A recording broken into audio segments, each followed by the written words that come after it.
2008 की वैश्विक आर्थिक मंदी आधुनिक इतिहास के सबसे बड़े आर्थिक संकटों में से एक थी। उस साल दुनिया भर में मार्केट क्रैश होकर करीब 10 ट्रिलियन डॉलर की संपत्ति खत्म हो गई थी। अमेरिका में 10% लोग बेरोजगार हो गए थे। अगले 2 सालों में अमेरिका में लगभग 90 लाख नौकरियां चली गई थीं। भारत पर भी इसका असर हुआ था। इस आर्थिक संकट से पहले भारत की अर्थव्यवस्था 9% की दर से ग्रो कर रही थी, लेकिन इस संकट के बाद ये दर घटकर करीब 6.5% तक पहुंच गई थी। अब 18 साल पहले दुनिया में जितना बड़ा आर्थिक संकट आया था, उससे भी बड़ा संकट इस साल आने का अनुमान लगाया जा रहा है।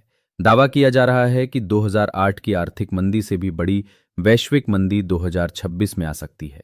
इस पूरे मामले में सोना, चांदी और बिटकॉइन की भूमिका सबसे महत्वपूर्ण होने की बात कही जा रही है। आखिर ये मामला क्या है? इस साल 2008 से भी बड़ी आर्थिक मंदी आएगी, ऐसा दावा किसने किया है? इसके पीछे की वजहें क्या हैं और इसमें सोने चांदी की क्या भूमिका रहने वाली है? आइए इस पूरे विषय को समझते हैं आज के इस वीडियो में। सबसे पहले देखते हैं कि इस साल 2008 से भी बड़ी आर्थिक मंदी आने का दावा किसने किया है।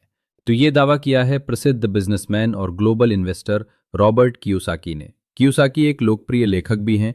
उनकी रिच डैड पुअर डैड किताब दुनिया में सबसे ज्यादा बिकने वाली किताबों में से एक है। कियोसाकी लगातार आर्थिक विषयों पर अपनी राय रखते रहे हैं। वे चांदी में निवेश करने की सलाह देने वाले शुरुआती कुछ लोगों में से एक रहे हैं, इसलिए वे जो अनुमान लगाते हैं उसे गंभीरता से देखा जाता है।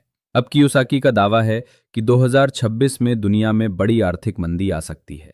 उनका कहना आखिर क्या है और उन्होंने ये दावा किस आधार पर किया है, इसे समझते हैं। रॉबर्ट कियोसाकी ने हाल ही में सोशल मीडिया पर एक पोस्ट शेयर की। इस पोस्ट में उन्होंने कहा कि सबसे अच्छा इन्वेस्टर वही होता है जो भविष्य को देख सकता है। इसके लिए उन्होंने खुद का उदाहरण दिया।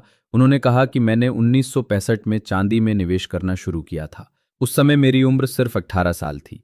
आज 2026 में यही चांदी मेरा सबसे अच्छा निवेश साबित हुई है।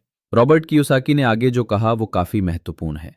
उन्होंने कहा कि भविष्य में क्या होने की संभावना है, तो 2026 में वैश्विक अर्थव्यवस्था ढह सकती है।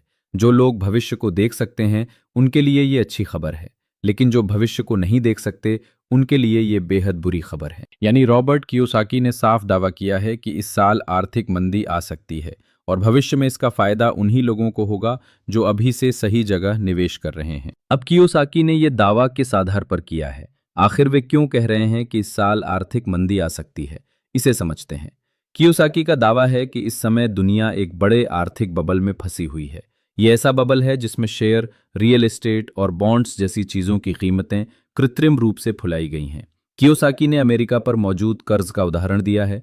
उनका कहना है कि 2026 में अमेरिका पर कुल कर्ज 39 ट्रिलियन डॉलर के आंकड़े को पार कर चुका है।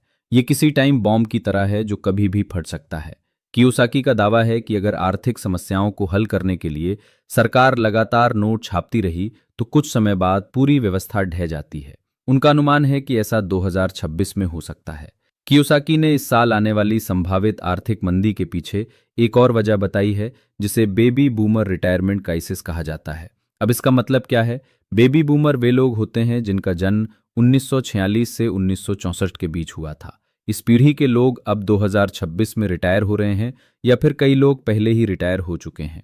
इतने वर्षों तक वैश्विक अर्थव्यवस्था में युवा कामगारों की संख्या ज्यादा थी, जबकि रिटायर होने वाले कर्मचारियों की संख्या अपेक्षाकृत कम थी। लेकिन अब ये संतुलन बदलने लगा है। एक अनुमान के मुताबिक इस समय हर दिन करीब 10,000 बेबी बूमर्स रिटायरमेंट की उम्र तक पहुंच रहे हैं। जाहिर सी बात है कि जो सरकारी कर्मचारी हैं उनके पेंशन का खर्च सरकार को उठाना पड़ता है। इसका सरकारी खर्च पर बड़ा असर पड़ रहा है। अर्थशास्त्रियों की सबसे बड़ी चिंता यह है कि जब कोई व्यक्ति रिटायर होता है तो वो शेयर खरीदना बंद कर देता है और अपने पास मौजूद शेयर बेचने लगता है। अर्थशास्त्रियों का अनुमान है कि अगर अब रिटायर हो रहे बेबी बूमर्स ने एक साथ अपने शेयर और रियल एस्टेट बेचना शुरू कर दिया तो इन निवेशों की वैल्यू कम हो सकती है। यही आर्थिक संकट का एक बड़ा कारण बन सकता है।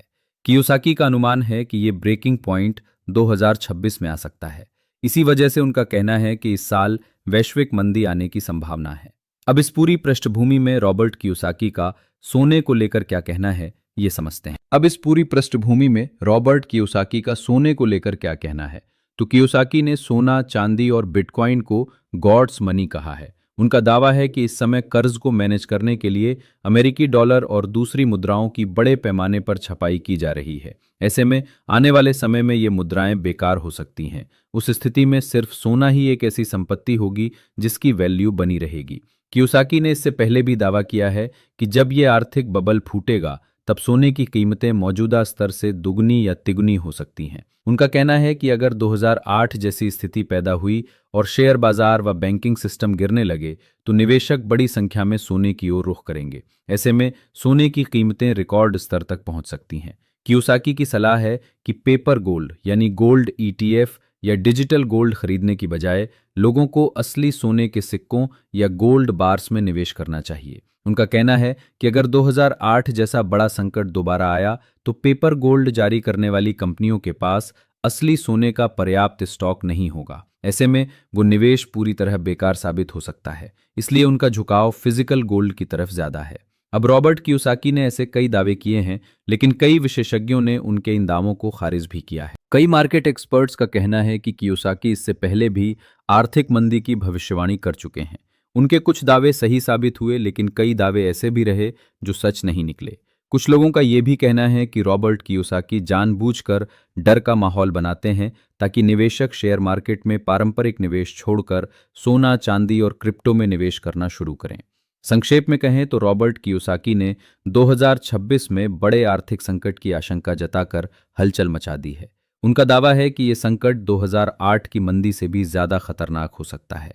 इसके पीछे उन्होंने कई कारण बताए हैं। साथ ही उनका शुरू से मानना रहा है कि सोना, चांदी और क्रिप्टो में निवेश भविष्य के लिए फायदेमंद साबित हो सकता है। अब उनका ये दावा सच साबित होता है या नहीं, इस साल दुनिया में वाकई कोई बड़ी आर्थिक मंदी आती है या नहीं, ये देखना महत्वपूर्ण होगा। आपको क्या लगता है, रॉबर्ट कियोसाकी का ये दावा सच साबित होगा? इस बारे में अपनी राय और प्रतिक्रिया हमें कमेंट करके जरूर बताएं। और जानकारीपूर्ण वीडियो के लिए चैनल को सब्सक्राइब करना ना भूलें।